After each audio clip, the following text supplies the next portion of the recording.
Et nous sommes de retour au plateau pour la suite de cette émission. Nous abordons notre deuxième sujet. Nous parlons à présent de la Guinée, le projet de nouvelle constitution rendu public. Les autorités guinéennes ont décidé de rendre publique la nouvelle constitution qui va bientôt régir le pays après le référendum qui s'annonce. On sait qu'en début d'année, les autorités avaient annoncé que cette année sera une année électorale et le projet de nouvelle constitution avait déjà été présenté au général Mamadi Doumbouya en ce début de mois de juillet. Il est rendu public pour que les Guinéens en prennent connaissance avant même le temps du référendum. Certains éléments clés qu'il faut noter dans cette nouvelle constitution, c'est surtout le mandat présidentiel qui passe de 5 à 7 ans. On sait, quand c'est comme ça, la possibilité pour le général Doumbouya de se présenter, les questions des langues peut-être comme question subsidiaire, on y reviendra peut-être si on a assez de temps, des éléments politiques surtout qui feront l'analyse de nos invités sur ce plateau. Je commence par vous, Firmin Teko Agbo. La nouvelle constitution de la Guinée est disponible. Le président sera élu non plus pour un mandat de 5 ans, mais surtout 7 ans. Oui, moi, je sais deux choses que je voudrais faire observer. La première chose, c'est le mandat. Le mandat, au moment où les Français sont revenus à 5, avec Lionel Jospin en 1997, les Guinéens, ils choisissent aujourd'hui de le ramener à 7 parce que n'oubliez pas, la Guinée, c'est une ancienne colonie de la République française. Et quand vous lisez même leur préambule, on est revenu sur le référendum de 58. Ça veut dire qu'il y a toujours un attachement très fort entre la France et la Guinée. C'est un attachement, puisque le référendum, c'était le nom. Ils l'ont bien précisé, mis en gras dans le TST. Oui, juste dire qu'ils restent attachés à l'histoire. Juste dire qu'ils restent attachés à l'histoire, qu'ils ont eu peut-être ce courage de dire non à la France. Sauf qu'ils n'arrivent pas à se départir des institutions de la République française, des institutions qui sont peut-être certaines coutumes. Quand je parle de mandat, à l'époque, c'était la Constitution française, c'était un mandat de 7 ans renouvelable. Et aujourd'hui, eux, ils reviennent à ce mandat, à ce nombre d'années, 7 ans. Donc ça, c'est la première chose. La deuxième chose, c'est noter aussi que c'est un régime semi-présidentiel. Quand on parle de régime semi-présidentiel, ça veut dire que les pouvoirs sont partagés entre le président de la République et le Premier ministre. Toujours la tradition française, puisque c'est la France qui est le modèle en matière de régime semi-présidentiel. Ici, dans la Constitution française, on dit que c'est le président de la République qui nomme le Premier ministre. Sur proposition du Premier ministre, le président nomme les autres ministres. Vous allez retrouver les mêmes phrases dans cette Constitution de la République guinéenne. Et aussi, la petite différence entre la Constitution, l'actuelle, la prochaine, peut-être la future Constitution guinéenne et la Constitution française, c'est au niveau des articles 82, 83. Ici, en France, par exemple, on dit que le gouvernement détermine et conduit la politique de la nation. C'est l'article 20. Mais ici, on dit le Premier ministre le chef du gouvernement. Oui, ça, c'est l'article 81. L'article 81. L'article 82 qui dit dans un délai n'excédant pas 10 ou à compter de sa prise de fonction, le Premier ministre dépose à la Cour constitutionnelle la déclaration écrite sur l'honneur de ses biens dans un délai. Bon, c'est pas. Le Premier ministre est le chef de l'administration. Il assure l'exécution des lois et des règlements des décisions de justice. Ça, c'est l'article 83. Oui. Le 84, le Premier ministre nomme aux emplois civils définis par la loi organique. 85, le Premier ministre propose au président de la République la structure du gouvernement. Le président de la République nomme les ministres dans les conditions définies par l'article 66. Il met fin à leur fonction après consultation du Premier ministre. Je pense que c'est cet article. C'est plutôt l'article 85. L'article 81 dit le Premier ministre, il dirige et coordonne l'action gouvernementale. Alors, en France, on dit le gouvernement détermine et conduit la politique de la nation. Il y a une différence. Parce que ici, on a dit que le Premier ministre, on le choisit parmi les Guinéens, parmi les Guinéens. Il peut ne pas être issu de la majorité ici. Le Premier ministre, il peut ne pas être issu de la majorité. Donc ça veut dire qu'en réalité, on peut mettre fin à ces fonctions parce que c'est précisé dans l'article, on dit le président va mettre fin aux fonctions du Premier ministre. Vous imaginez, il met fin aux fonctions du Premier ministre. Donc, on lui donne un certain pouvoir, il dirige et coordonne, c'est comme un coordonnateur de l'action gouvernementale. En France, c'est l'architecte de l'action gouvernementale. On dit c'est lui qui détermine et conduit la politique de la nation. C'est pas la même chose ici. Ben, c'est pratiquement le régime présidentiel, les pouvoirs sont partagés entre le président de la République et le Premier ministre. Est-ce qu'ici, le Premier ministre est aussi fort qu'en France? Non, c'est ce que je dis. Ici, il n'est pas si fort parce qu'on dit non aux emplois civils et militaires et selon les conditions définies par la loi organique. Justement. Voilà, et aussi, il dit, c'est la phrase qui m'intéresse, on dit il dirige et coordonne l'action du gouvernement. En France, on dit le gouvernement détermine et conduit la politique de la nation. Il y a une différence. En France, le Premier ministre, il est fort. Mais ici, donc, c'est juste un coordonnateur, c'est juste un directeur, on dit il est le chef de l'administration publique. Donc, c'est les petites différences. Mais la troisième chose que je voudrais, sur laquelle je voudrais revenir, je peux applaudir ce mandat de 7 ans.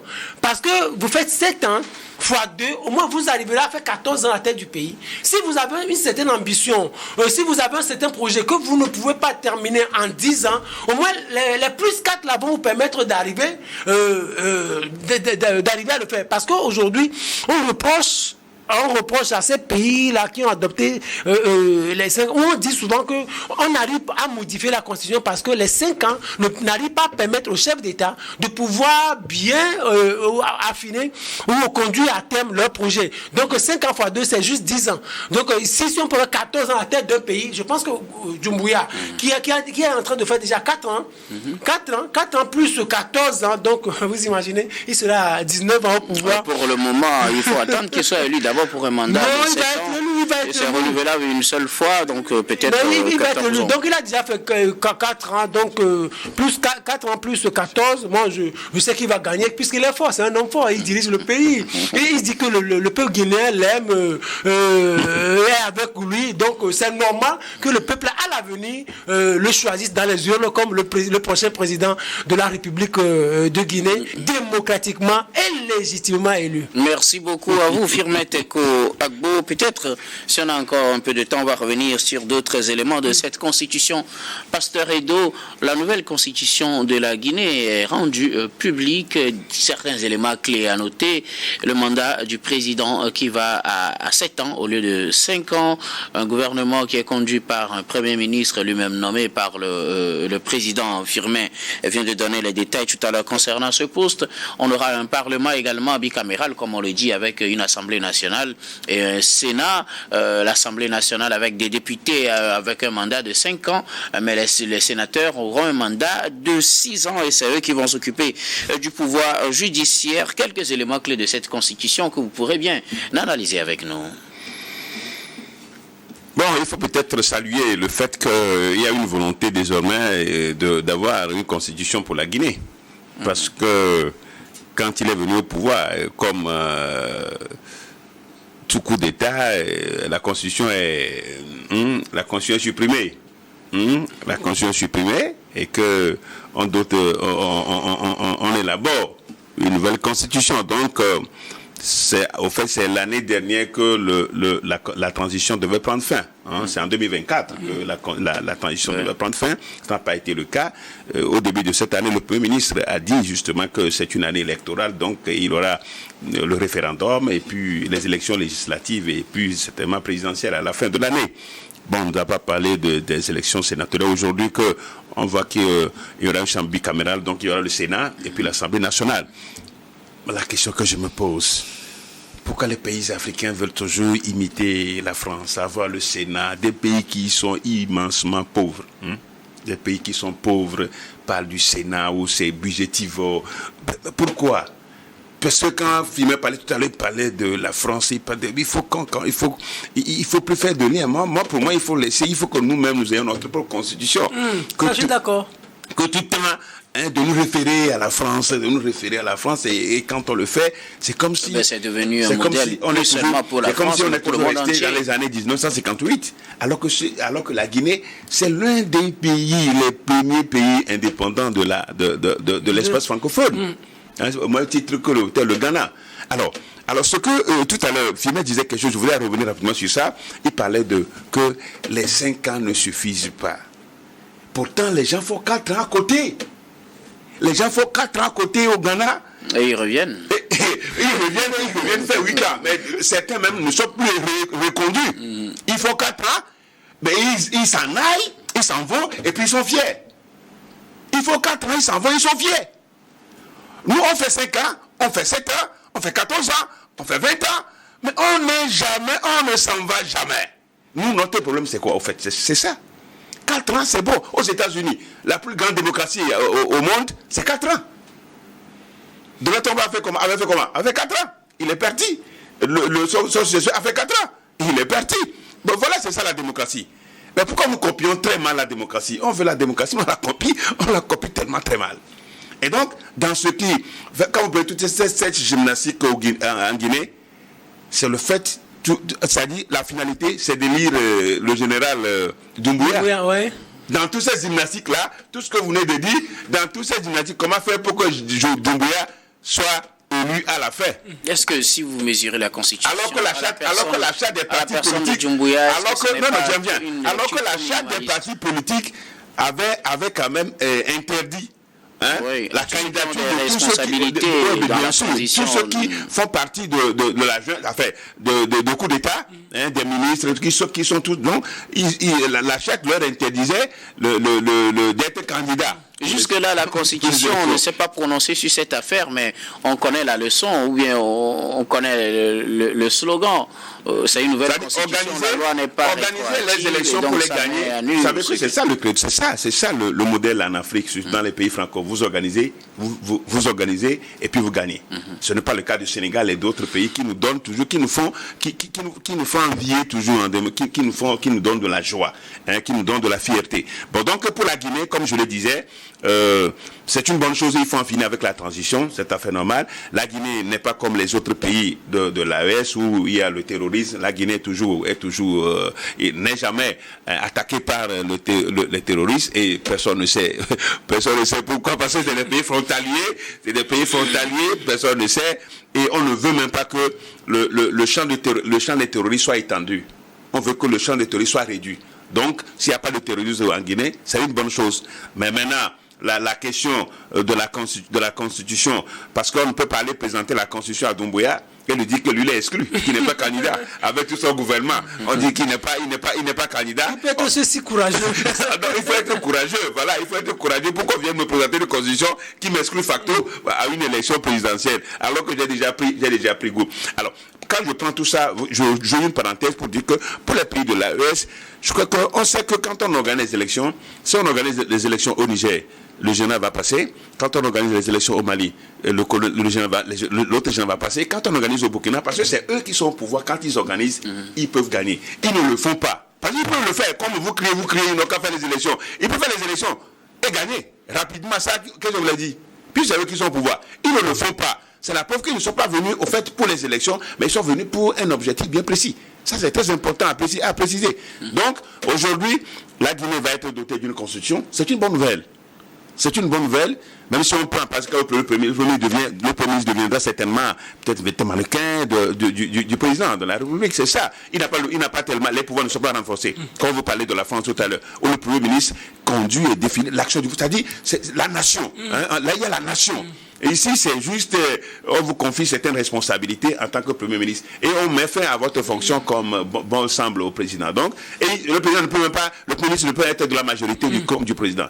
Donc, vous voyez un peu. Donc, je crois que nous devons, en Afrique, nous devons apprendre les principes, les véritables principes démocratiques et les appliquer. Soit on applique la démocratie, les principes démocratiques, ou soit on les applique pas et on fait ce que nous sommes, soit on crée des royaumes et à la tête, on a des rois. On a des rois et puis peut-être des régimes parlementaires comme ça se fait dans les autres pays. Merci beaucoup à vous, pasteur Robert Kossigan Akwete. Quel regard porter sur la nouvelle constitution, ou du moins le projet de nouvelle constitution de la Guinée, puisqu'il faudra d'abord qu'il passe au référendum et que lui l'emporte avant qu'il ne soit mis en application en Guinée. Il est tout du moins rendu public. C'est une grande avancée pour la Guinée et j'encourage tous les acteurs politiques de s'y mettre, de mettre leur main dedans, et s'il y a même à faire des amendements, qu'ils le fassent en ce moment, avant que le texte ne soit adopté, Parce que, entre-temps, en lisant, j'ai déjà vu que le camp de Cellou Dalein Diallo ne veut pas alors, participer. C'est déjà une faute grave. Parce que depuis longtemps, Cellou Dalein Diallo se met dans la peau du président de la Guinée. Non, ce n'est pas ça. Ils sont plusieurs qui veulent être président de la République du Niger. Ah ben, quand on fait la politique, c'est pour devenir, avoir le pouvoir et l'exercer. Dans la c'est-à-dire vouloir faire la loi aux autres, vouloir être cajolé par le pouvoir en place, là ça ne passe pas parce que le pouvoir s'arrache. Il vaut mieux, vous savez, c'est ce que les politiciens maliens ont fait et aujourd'hui ils mordent la poussière.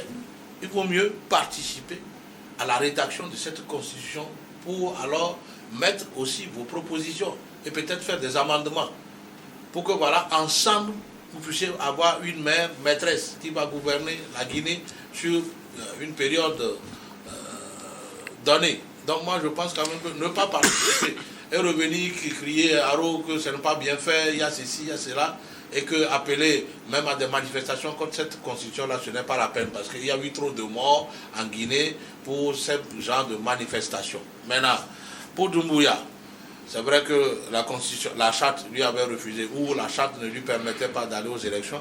La nouvelle constitution le lui permet. Maintenant, pour le délai de 7 ans, moi je pense qu'il fallait dire simplement que ce serait un mandat unique de 10 ans. Point, c'est tout. Parce que si vous dites 7 ans renouvelables fois 2, si le président va prendre peut-être 2 ans,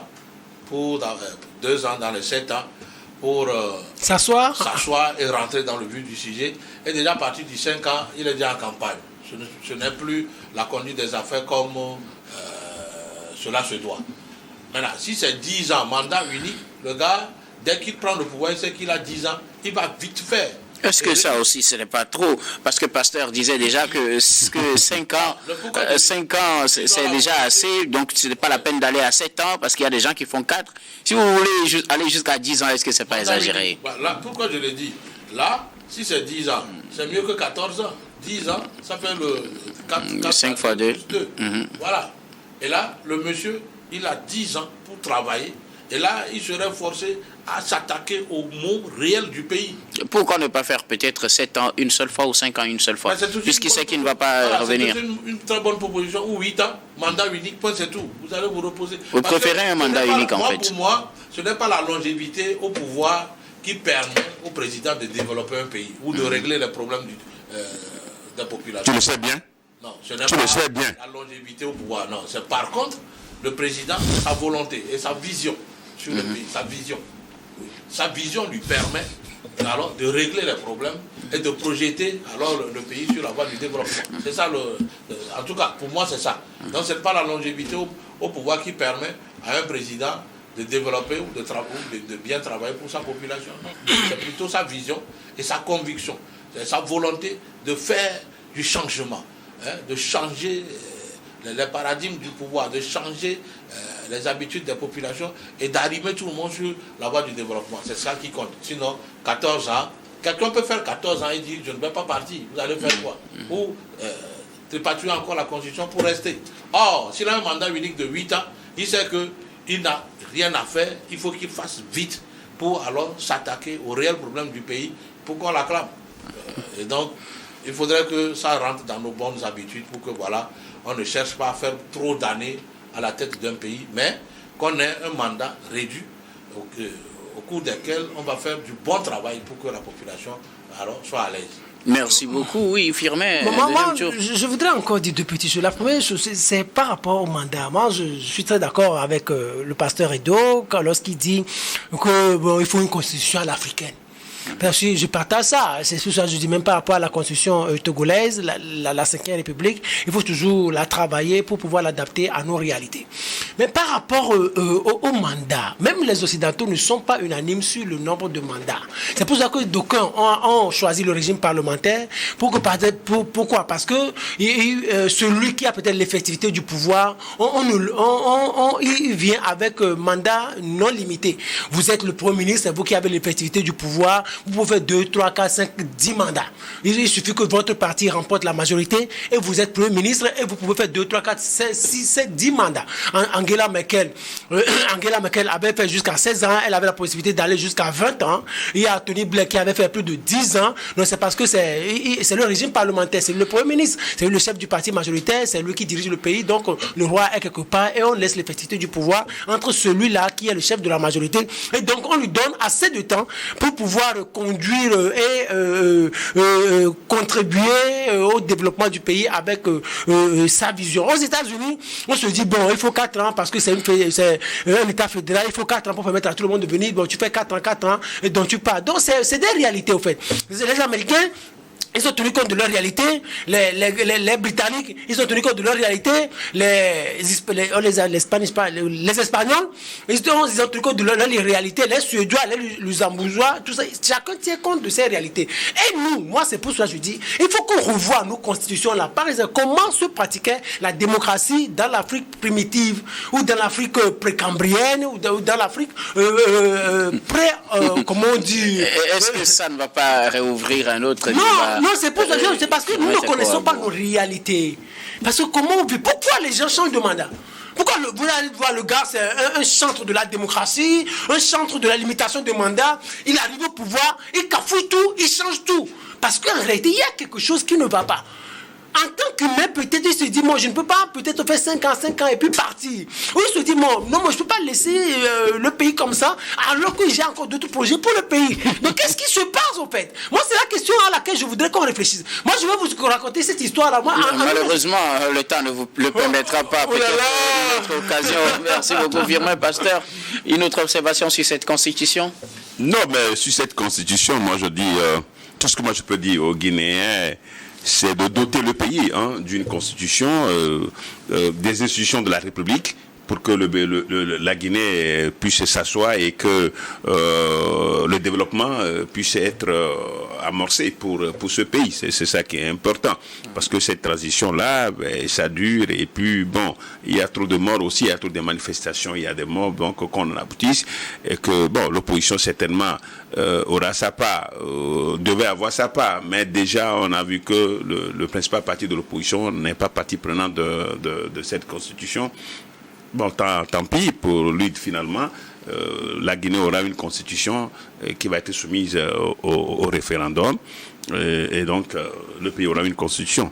Donc, c'est pour dire que, finalement, la transition va aboutir et puis on va sortir de cette méli-mélo, ce méli-mélo qu'on a toujours constaté en Guinée. Merci beaucoup. Robert Kosigan, un dernier mot sur ce sujet? Je pense que la politique, alors, mettre la main à la pâte pour que, voilà, s'ils ont des amendements, de les proposer maintenant, même avant que le texte ne soit soumis au référendum. Puisque, une fois voté, ils n'auront plus la chance d'amender la Constitution comme ils le souhaitent.